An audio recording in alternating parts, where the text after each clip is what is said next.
اعوذ باللہ من الشیطان الرجیم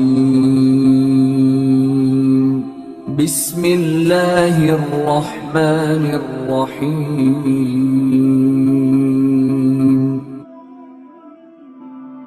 معزز سامعین کرام، جو میرا آج کا موضوع ہے وہی گزشتہ سے پیوستہ ہے کہ محاسبہ نفس یعنی اپنے آپ کے اعمال کو دیکھنا کہ میرے روزمرہ کے جو اعمال ہیں وہ کون سے اعمال صالح ہیں، کون سے سیئہ ہیں، تاکہ سیئہ کو چھوڑ کر اعمال صالحہ کو کیا کیا جائے، اختیار کیا جائے، سیئہ سے بچا جائے اور اعمال حسنہ کو زیادہ سے زیادہ کیا جائے۔ دیکھیں، اللہ تبارک و تعالی نے قرآن پاک کے اندر ارشاد فرمایا کہ یا ایھا الذین آمنوا اتقوا اللہ، اے ایمان والو اللہ سے ڈرو، اے ایمان والو اللہ سے اتقوا اللہ، تقوی اختیار کرو، وَلْتَنْظُرْ نَفْسٌ مَا قَدَّمَتْ لِغَدٍ، اور ہر بندے کو یہ سوچنا چاہیے کہ اس نے آگے کے لیے کیا بھیجا ہے، آگے کے لیے کیا کیا ہے، لغد، کل کے دن کے لیے اس کی کیا تیاری ہے۔ یہ ہر بندے کو کیا کرنا چاہیے، سوچنا چاہیے کہ اس نے آگے والی زندگی کے لیے اس زندگی میں کون سی نیکیاں کی ہیں اور گناہوں کو کس قدر چھوڑا ہے اور گناہوں کو کس قدر اس نے گناہوں سے پرہیز کیا ہے اور گناہوں سے اجتناب کیا ہے۔ واتقوا اللہ، آگے پھر اللہ نے فرمایا کہ ڈرو اللہ سے، ان اللہ خبیر بما تعملون، کہ تمہارے جتنے بھی اعمال ہیں روزمرہ کے، جو اعمال بھی تم کرتے ہو وہ سارے اللہ جانتا ہے۔ ان اللہ خبیر، اللہ خبر رکھتا ہے تمہارے اعمال سے، اللہ تبارک و تعالیٰ باخبر ہے۔ تم دن میں کرو، تم رات میں کرو، تم گھر میں کرو، تم باہر کرو، تم محلے میں کرو، گلیوں میں کرو، میدان میں کرو، پردے میں کرو، لوگوں کے سامنے کرو، ان اللہ خبیر، اللہ ہر تمہارے عمل کو کیا کرتا ہے جی، جانتا ہے، اس سے باخبر ہے۔ یہ اللہ تعالیٰ نے قرآن پاک کے اندر ارشاد فرمایا۔ اور ایک مقام پر ہے اللہ تبارک و تعالیٰ نے فرمایا یا ایھا الذین آمنوا اتقوا اللہ حق تقاتہ، یا ایھا الذین آمنوا اتقوا اللہ حق تقاتہ، اے ایمان والو اللہ سے ایسے ڈرو جیسا اس سے ڈرنے کا حق ہے۔ جیسے اللہ سے ڈرنے کا حق ہے نا، بندہ ویسے اللہ سے ڈرے۔ یہ بھی قرآن کا فرمان ہے، یا ایھا الذین آمنوا اتقوا اللہ، اے ایمان والو اللہ سے ڈرو، اور ڈرو کیسے، حق تقاتہ، جیسے رب سے ڈرنے کا حق بنتا ہے نا ویسے اللہ سے ڈرو، ویسے ہی اللہ سے ڈرو۔ اب دیکھ لیں، تقوی، اتقوا ہوتا ہے یہ تقوی سے، تقوی تو تقوی کیا ہے، تقوی یہ ہے کہ بندہ ہر اس کام کو چھوڑ دے جو اللہ تبارک و تعالیٰ کی ناراضگی، اس کے غضب، عذاب اور تکلیف کا باعث بنے۔ ہر اس کام کو چھوڑ دینا جو گناہ کا کام ہو، گناہ کا کام ہو، اور بندے کے لیے قیامت والے دن باعث ذلت، باعث رسوائی، باعث تکلیف، باعث عذاب، باعث اذیت بن رہا ہو، اس کام سے بچنا کیا کہلاتا ہے، تقوی کہلاتا ہے۔ کیا کہلاتا ہے، تقوی۔ اور یہ پھر مختلف لوگوں کا مختلف تقوی ہوتا ہے، مختلف تقوی ہوتا ہے۔ عوام کا تقوی اور بنتا ہے، خاص لوگوں کا اور اخص الخاص جو ہیں ان کا تقوی اور بنتا ہے، اور بنتا ہے۔ جو اللہ کے اخص الخاص بنتے ہیں نا، خاص و خاص، ان کا تقوی تو یہ بنتا ہے کہ وہ ایسی گھڑی اور ایسے کام اور ایسی ہر چیز کو چھوڑ دیں جو چیز اللہ کے ذکر میں رکاوٹ کا باعث بنے، جو چیز اللہ کے ذکر کے اندر غفلت کا باعث بنے، رکاوٹ کا باعث بنے، بندش کا باعث بنے، اس چیز کو چھوڑ دینا یہ خاص لوگوں کا تقوی ہے۔ خاص اخص الخاص لوگوں کیا ہے، یہ تقوی ہے کہ بس اللہ کے ذکر سے جو چیز بھی غافل کرے اس چیز کو سائیڈ پہ کر دینا، اس چیز کو کیا کر دینا جی، سائیڈ پہ کر دینا۔ یہ اخص الخاص لوگوں کا کیا ہے، تقوی۔ اور ہمارا بھی تقوی ہے کیا، کہ ہر گناہ کے کام کو چھوڑ دینا۔ تقوی کیا ہے کہ ہر اس گناہ کو، ہر اس کام کو چھوڑ دینا جس کے کرنے یا نہ کرنے سے، ہر اس عمل اور اس فعل کو چھوڑ دینا جس کے کرنے یا نہ کرنے سے بندے کو گناہ ہوتا ہو اور اللہ کی ناراضگی ملتی ہو، اللہ ناراض ہوتا ہو۔ اور اللہ تبارک و تعالیٰ کی عذاب اور ناراضگی کا باعث بنے، اس کام کو چھوڑنے کا نام کیا ہے؟ تقویٰ ہے۔ اور یہ عام لوگوں کا، خاص لوگوں کا ہے۔ اللہ تبارک و تعالیٰ کے جو اخص الخاص بندے ہیں نا، جب اللہ کے ذکر سے کوئی بھی چیز ان کو غافل کرتی تھی، وہ چیز اپنے سے دور کر دیتے تھے۔ حضور علیہ السلام کے ایک صحابی تھے جن کا بڑا خوبصورت باغ تھا، گھنا باغ تھا، سایہ دار تھا، اور اس میں اعلیٰ قسم کے پھل لگتے تھے، اور جس جانب سے بھی جائیں تو خوبصورت سے خوبصورت درخت تھے اور ذائقہ دار اس میں پھل تھے۔ کیا ہوا؟ وہ حضور علیہ السلام کے صحابی اپنے باغ کے اندر نماز پڑھنے لگ گیا، نماز پڑھنا اس نے شروع کر دی۔ جب باغ کے اندر اس نے نماز پڑھنا شروع کی نا، تو اس کی نماز کے دوران ہی ایک پرندہ اڑتا ہوا اس کے باغ کے اندر آ گیا، اور اس کے باغ کے اندر جب آ گیا اور پھر اس کے بعد وہ واپس جانے لگا نا، دائیں جانب گیا واپس نہ جا سکا، بائیں جانب گیا واپس نہ جا سکا، یعنی باغ سے نکل نہ سکا، پیچھے گیا پھر بھی نہ نکل سکا، آگے گیا پھر بھی نہ نکل سکا۔ نماز کے اندر ہی صحابی کو خیال ہے کہ میرا باغ کتنا خوبصورت ہے، کتنا گھنا ہے کہ پرندہ آ جائے تو اسے جانے کا راستہ نہیں ملتا، کتنا میرا خوبصورت باغ ہے۔ یہ خیال آیا، پھر اچانک یہ خیال آیا کہ میں تو نماز کے اندر ہوں، میں تو کس میں ہوں؟ میں تو اللہ کے ذکر کے اندر ہوں، میں اللہ کی یاد کے اندر ہوں، اللہ کے حضور کھڑا ہوا ہوں، اور مجھے یہ خیال آ گیا میرے باغ نے، میرے باغ کی خوبصورتی نے مجھے اللہ کے ذکر سے کیا کر دیا؟ غافل کر دیا۔ وہ بھاگا، نماز سے فارغ ہونے کے بعد وہ بھاگا حضور علیہ السلام کی بارگاہ میں، اور جا کر عرض کرنے لگا، یا رسول اللہ صلی اللہ تعالی علیہ وسلم، میں نے یہ اپنا باغ اللہ کی راہ کے اندر دینا ہے، میں نے اللہ کی راہ میں دینا ہے۔ کیوں؟ اس لیے کہ یہ باغ اللہ کے ذکر میں رکاوٹ بنا ہے، اور مجھے یہ پسند نہیں جو چیز اللہ کی راہ میں رکاوٹ بنے، بندش کا باعث بنے، اسے میں اپنے پاس نہیں رکھوں گا، میں اسے کیا کر دوں گا؟ فی سبیل اللہ۔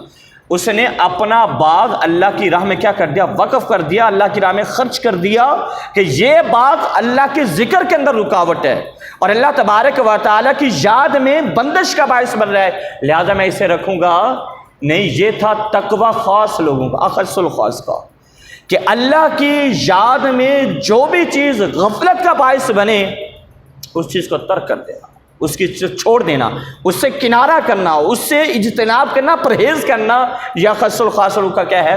تقوی ہے۔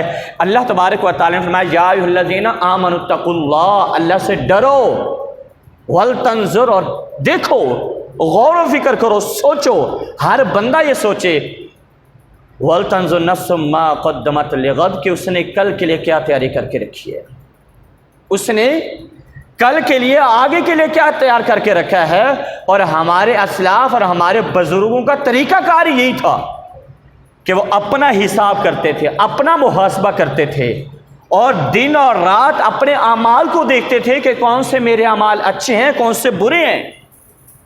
اور شیخ عبد القادر جیلانی رضی اللہ تعالی عنہ نے کمال ارشاد فرمایا، آپ نے فرمایا، حضرت شیخ عبد القادر جیلانی رضی اللہ تعالی عنہ، آپ فرماتے ہیں کہ جو بندہ روزانہ اپنا محاسبہ کرتا ہے نا، اپنا حساب کرتا ہے، آج حالت یہ ہے اپنے آپ کو نہیں دیکھنا، دوسروں کو دیکھنا ہے، یعنی اپنے حساب کی ہمیں کوئی فکر نہیں ہے، دوسروں کے حساب کی فکر ہے، دوسرا کیا کر رہا ہے، دوسرا کہاں سے کما رہا ہے، دوسرا کہاں سے کھا رہا ہے، دوسرا کتنی نمازیں پڑھ رہا ہے، دوسرا کون سے گناہوں سے بچ رہا ہے۔ آج ہر بندہ دوسرے کو چیک کرنے میں لگا ہوا ہے، اپنے آپ کو چیک کرنے میں لگا، اپنے آپ کو کوئی نہیں چیک کرتا، اپنے آپ کو کوئی بھی۔ تو ہمارے اسلاف کا طریقہ کار یہ تھا کہ وہ اپنے آپ کو چیک کرتے تھے، اپنا حساب کرتے تھے، اپنا محاسبہ کرتے تھے، اور قرآن مجید میں بھی یہی فرمانا ہے کہ تم اپنا حساب کرو، وَلْتَنْظُرْ نَفْسٌ مَا قَدَّمَتْ لِغَدٍ، اور دیکھو تم نے کل کے لیے کیا تیاری کی ہے، اللہ کی بارگاہ میں کیا اعمال بھیجے ہیں، کون سی اللہ کی فرما برداریاں کی ہیں، کتنی نمازیں پڑھی ہیں، اور کتنا اللہ اللہ کیا، اور کتنا ذکر کیا، کتنی تسبیحات کی، اور اللہ تبارک و تعالیٰ اور اس کے محبوب صلی اللہ تعالیٰ علیہ وسلم کو کتنا راضی کیا تم لوگوں نے۔ یہ ہے اپنا محاسبہ۔ شیخ عبد القادر جیلانی رضی اللہ تعالیٰ عنہ آپ فرماتے ہیں کہ جو بندہ اپنا حساب کرتا رہے نا، اپنا حساب، فرمایا کہ کل قیامت والے دن اللہ پاک اس بندے سے حساب نہیں لے گا۔ اللہ پاک اس کے بارے میں فرماتا ہے کہ میں اس بندے کا حساب کروں، مجھے حیا آتی ہے جو بندہ اپنا حساب کرتا تھا روزانہ. اور ہمارے اسلاف کا طریقہ کار رہا کہ وہ اپنا حساب کیا کرتے تھے. اور تقویٰ یہ بھی ہے کہ بندہ اللہ کے خوف سے روئے، اللہ کے ڈر سے روئے، اللہ تبارک و تعالیٰ کی یاد کے اندر اس کے خوف سے اپنی آنکھوں سے آنسو جاری کر لے. یاد رکھ، اللہ کے ڈر اور اللہ کے خوف سے تیری آنکھ سے نکلا ہوا ایک آنسو تیرے لیے بخشش کا ذریعہ بن جائے گا انشاءاللہ. تجھے اللہ کی بارگاہ میں کیا کر دے گا؟ کھڑا کرے گا. تو اللہ کی بارگاہ سے انشاءاللہ بخشش کا پروانہ ملے گا جب تو اللہ کی بارگاہ میں کھڑا ہوگا، اور جب تو دنیا میں اللہ کے خوف سے آنسو بہائے ہوں گے. اور یاد رکھ، دوزخ کی آگ کو اگر ٹھنڈا کر سکتا ہے تو تیری آنکھ کا آنسو ٹھنڈا کر سکتا ہے، وہ آنسو جو اللہ کے خوف سے تو نے بہایا ہو.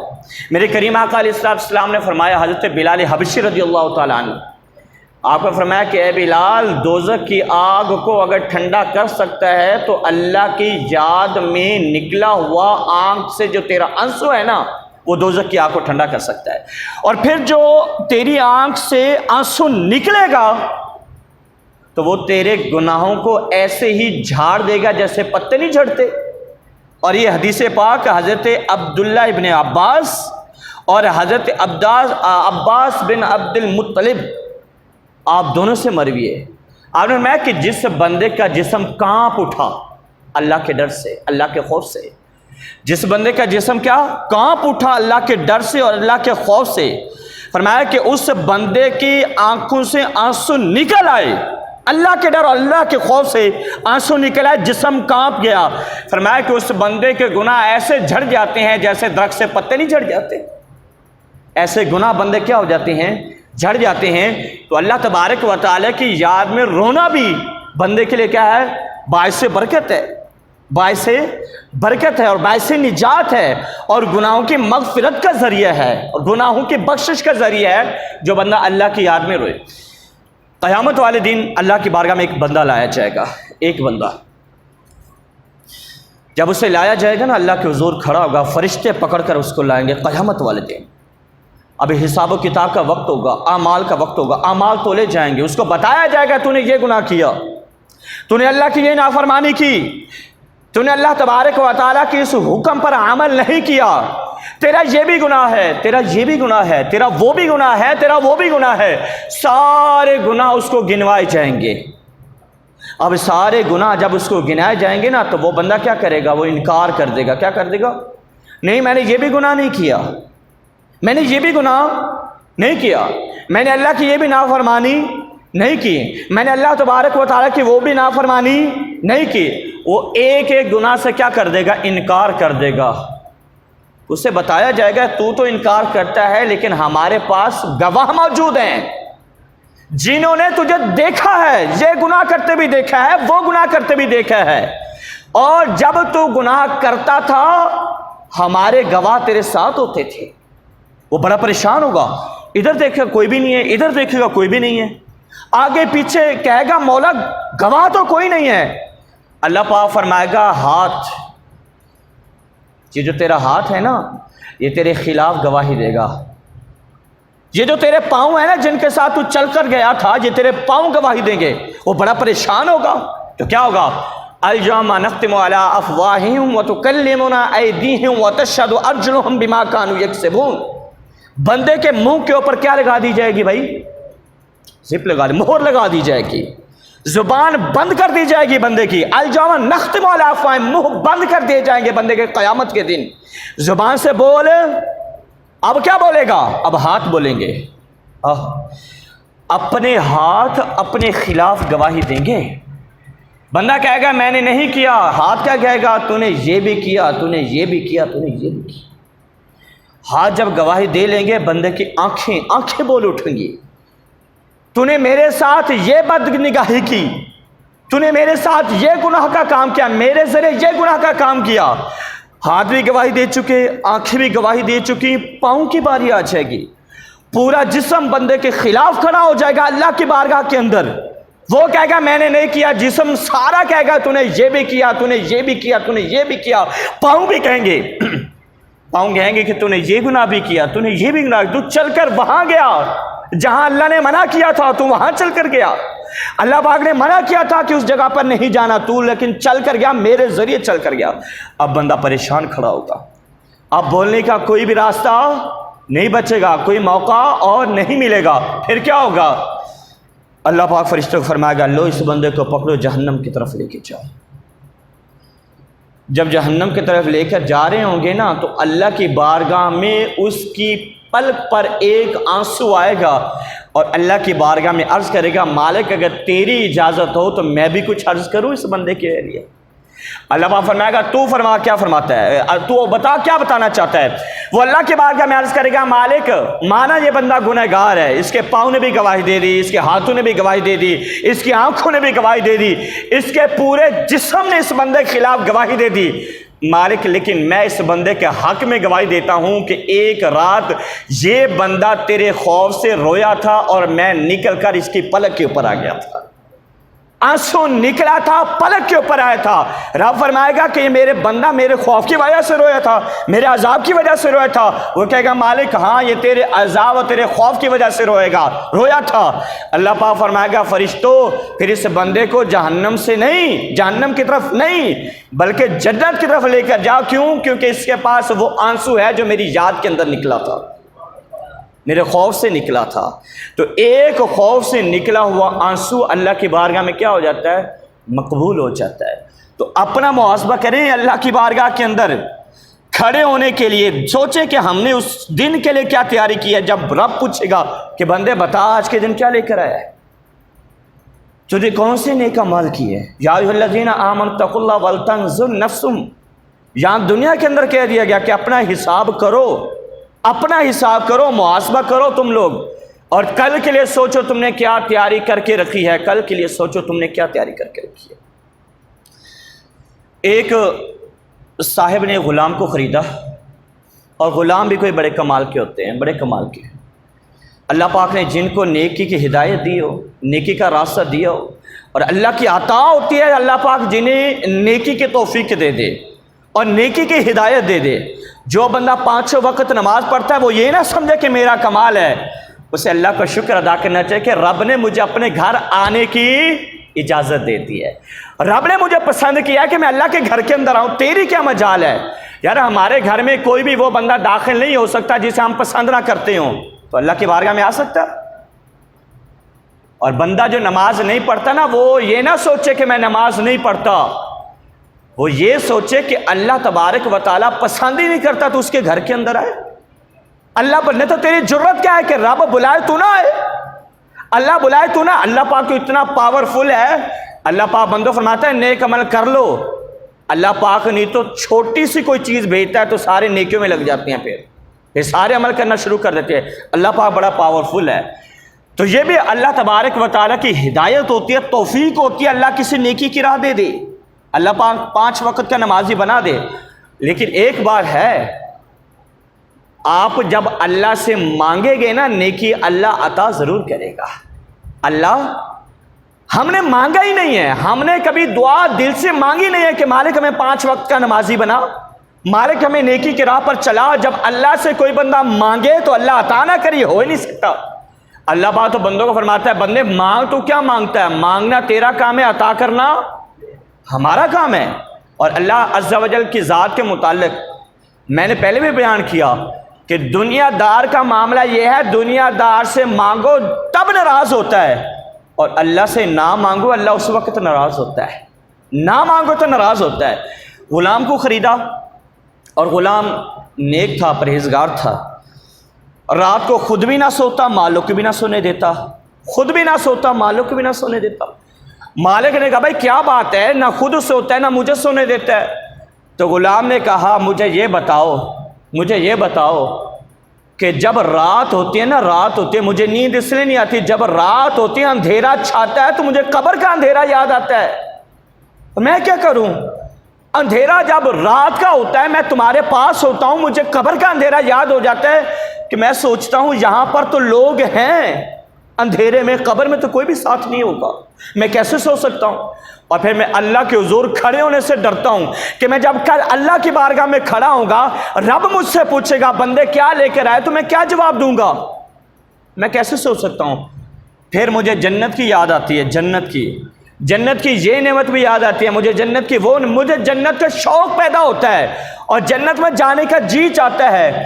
مجھے بتاؤ جو بندہ جہنم سے ڈرتا ہو، جنت کا شوق رکھتا ہو، بھلا اسے نیند آ سکتی ہے؟ اسے نیند آ سکتی ہے؟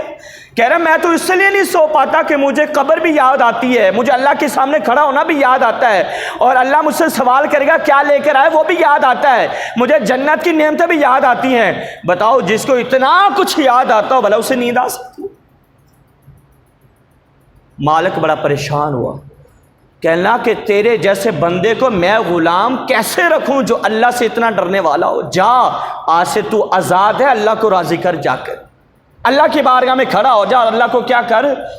ہمارے اسلاف کا یہ طریقہ تھا، اپنا حساب کرتے تھے، اپنا حساب کہ میں نے کل قیامت کے لیے کیا کیا ہے۔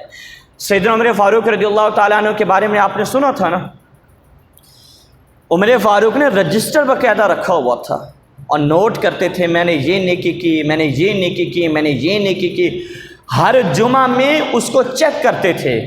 جو عمل اچھا ہوتا اللہ کی رضا کے لیے ہوتا وہ تو صحیح، اور جس عمل کے اندر دیکھتے کہ اس عمل میں اللہ کی رضا نہیں تھی تو اپنے آپ کو کیا کرتے؟ کوڑے مارتے اور کہتے عمر تو نے اللہ کی رضا کے لیے نہیں کیا، یہ تو نے کس کے لیے کیا؟ اپنے۔ اور جب آپ کا وصال ہوا تو غسال نے دیکھا آپ کی پیٹھ پر کوڑوں کے نشان موجود تھے، یہ ہمارے اسلاف تھے۔ اور حضرت ابو موسیٰ اشعری رضی اللہ تعالیٰ عنہ فرماتے ہیں کہ آپ کے دور کے اندر مال غنیمت آیا، مال غنیمت، اور میں صفائی کرنے لگا، یعنی تقسیم ہو گیا، بعد میں صفائی کرنے لگا، مجھے 1 دینار ملا، 1 دینار۔ 1 دینار کی ہمیں اجازت ہوتی تھی کہ ہم 1 دینار پاس رکھ لیں یا کسی کو دے دیں، 1 دینار کی اجازت تھی۔ کہہ رہا مجھے 1 دینار ملا، اتنے میں نا حضرت عمر فاروق رضی اللہ تعالیٰ عنہ کا صاحبزادہ آیا، میں نے وہ 1 دینار نا اس کو دے دیا، حضرت عمر فاروق کے صاحبزادے کو، اور میں نے کہا یہ چچا کی طرف سے تحفہ ہے۔ کیا ہے جی؟ چچا کی طرف سے تحفہ ہے۔ وہ لے کر گھر گیا، باپ کو بتایا، سیدنا عمر فاروق کو بتایا۔ سیدنا عمر فاروق نے جب دیکھا نا کہ 1 دینار ابو موسیٰ اشعری نے دیا ہے، ابو موسیٰ کو بلوایا اور بلا کر کہنے لگے اے ابو موسیٰ تو نے یہ کیا کیا؟ میں تو تجھے اپنا دوست سمجھتا تھا اور تو نے میرے بچے کو دنیا دار بنانے کی کوشش کی ہے۔ تو 1 دینار نہ دیتا بلکہ میرے بچے کو یہ کہتا اے میرے بیٹا، اللہ پاک دولت سے راضی نہیں ہوتا، اللہ پاک نیک کاموں سے راضی ہوتا ہے، اللہ کرنے سے راضی ہوتا ہے۔ تو نے میرے بچے کو دنیا دار بنانے کی کوشش کی۔ اے ابو موسیٰ تجھے اور گھر کوئی نہیں ملا تھا تباہ کرنے کے لیے، میں تو تجھے اپنا دوست سمجھتا تھا، اور تو میرے بچے کو کیا کر رہا ہے؟ حالانکہ آج اگر ہم ہوتے تو ہم کیا کہتے ہیں؟ شکریہ تو نے میرے بچے کو، آج ہی ہے نا ہماری آ رہے ہیں اسی سے جو ہمارے بچے کو زیادہ تحفے دے، ہمیں زیادہ تحفے دے، دین سے غرض۔ لیکن انہوں نے کہا ابو موسیٰ نے کیا کیا؟ پیسے دیے تھے نا، کیا تو نے میرے بچے کو پیسے دے کر دنیا دار بنانے کی کوشش کی؟ اسے کوئی اچھی بات کر دیتا، کیا تجھے میرا ہی گھر ملا تھا تباہ کرنے کے لیے؟ اے ابو موسیٰ خبردار، آئندہ کے بعد میرے بچے کو پیسے، اور یہ تھے حضرت عمر فاروق رضی اللہ عنہ۔ اور ایک دفعہ کیا ہوا، حضرت عمر فاروق رضی اللہ تعالی عنہ نے نا مشکیزہ بھرا پانی کا اور کندھوں کے اوپر رکھ لیا۔ آپ کا بیٹا دوڑتا ہوا آیا، ابا جی آپ کیوں اٹھاتے ہیں؟ مجھے دیں، میں اٹھاؤں۔ آپ مشکیزہ کس لیے اٹھاتے ہیں؟ میں اٹھاتا ہوں۔ تو حضرت عمر فاروق رضی اللہ تعالیٰ عنہ کہنے لگے اے میرے بیٹا تیرا کیا خیال ہے؟ پانی بھرنے کے لیے اور کوئی نہیں تھا؟ ابا جان کتنے لوگ تھے، آپ کسی ایک کو کہتے پانی بھرتے؟ کہنے مجھے بھی پتا ہے فلاں بندہ بھی تھا، فلاں بھی تھا، لیکن میں نے اپنے آپ پانی بھرا، مشکیزہ رکھا ہے۔ کس لیے؟ اس لیے کہ جب میں حکمران بنا ہوں نا تو میرا نفس بڑا ہو گیا تھا، اپنے نفس کو سزا دے رہا ہوں۔ یہ بڑا کرتا ہے کہ میں بڑا ہو گیا ہوں، میں بڑا ہو گیا ہوں، میں خود مشکیزیں بھر کے اپنے کندھوں پہ رکھتا ہوں تاکہ اس کو پتہ چلے کہ تو بڑا نہیں ہے۔ اور تیری ماں نے ابھی مجھے کہا ہے کہ گھر میں لکڑیاں نہیں ہیں، ابھی پانی بھر کے لا رہا ہوں، ابھی تھوڑی دیر کے بعد جاؤں گا جنگل سے لکڑیاں بھی اکٹھی کر کے لاؤں گا۔ یہ تھے ہمارے لوگ، اپنا حساب کر رہے تھے۔ اور پھر سیدنا عمر فاروق رضی اللہ تعالی عنہ، ایک وقت وہ آیا کہ آپ نے نا حضرت سعد بن ابی وقاص کو جنگ قادسیہ کے لیے بھیجا، اور یہ عمر فاروق 24 لاکھ مربع میل کے کیا تھے جی؟ حاکم تھے، 24 لاکھ مربع میل کے حاکم تھے، اور آپ کی شان و شوکت اور آپ کا دبدبہ اتنا تھا کہ شاہ روم کو خط لکھ کر کہتے تھے میں منت نہیں کرتا، میں تجھے حکم دیتا ہوں۔ یہ عمر فاروق رضی اللہ تعالیٰ عنہ تھے۔ آپ نے جنگ قاسم میں حضرت سعد بن ابی وقاص کو نا سپہ سالار بنا کر بھیجا۔ جب سپہ سالار بنا کر بھیجا نا، کئی دن ہو گئے کوئی رپورٹ نہیں آئی۔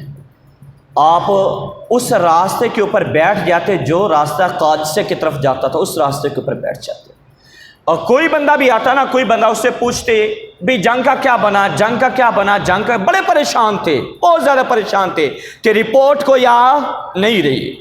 اور پھر اس وقت یہ تھا کہ لوگ آتے تھے جنگ کے لیے، کوئی ایک دفعہ آیا، کوئی دو دفعہ آیا، تو سیدنا عمر فاروق کو کچھ لوگ جو جانتے بھی نہیں تھے، دیکھا ہوا نہیں تھا، نام سے واقف ہے، دیکھا ہوا نہیں تھا۔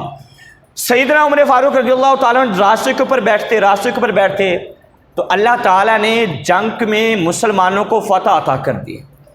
تو حضرت سعد بن ابی وقاص نے ایک خط لکھا اور خط لکھ کر قاصد کو دیا، اور قاصد وہ تھا جس نے سیدنا عمر فاروق رضی اللہ تعالیٰ عنہ کو ایک آدھ دفعہ دیکھا ہوا تھا۔ اب حضرت عمر فاروق بوڑھے ہو چکے تھے اور اس کو پہچان نہ آئی۔ وہ انہیں کہا کہ جا کر جنگ جب جیت لی، اور جا کر کہا کہ خط لے جاؤ اور خط دو عمر فاروق ہمارے امیر المومنین کو، اور انہیں بتاؤ کہ اللہ نے ہمیں فتح عطا کر دی ہے، یہ خط لے کر جاؤ۔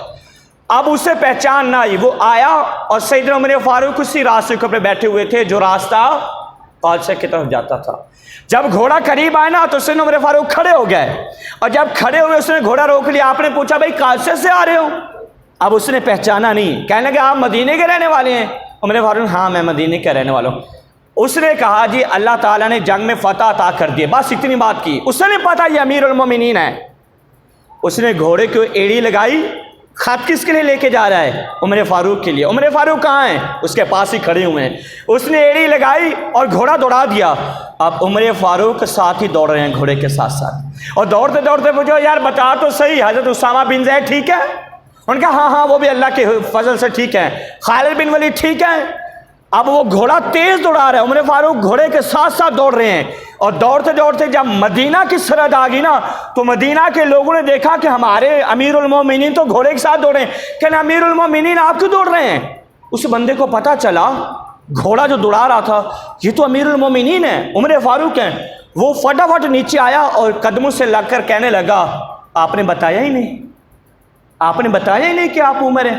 کہنے میں تمہیں کیا بتاؤں میں کون ہوں؟ میں تو اونٹ چرانے والے کا بچہ ہوں، میں تو اونٹ چرانے والے کا بچہ ہوں، میں کیا بتاؤں؟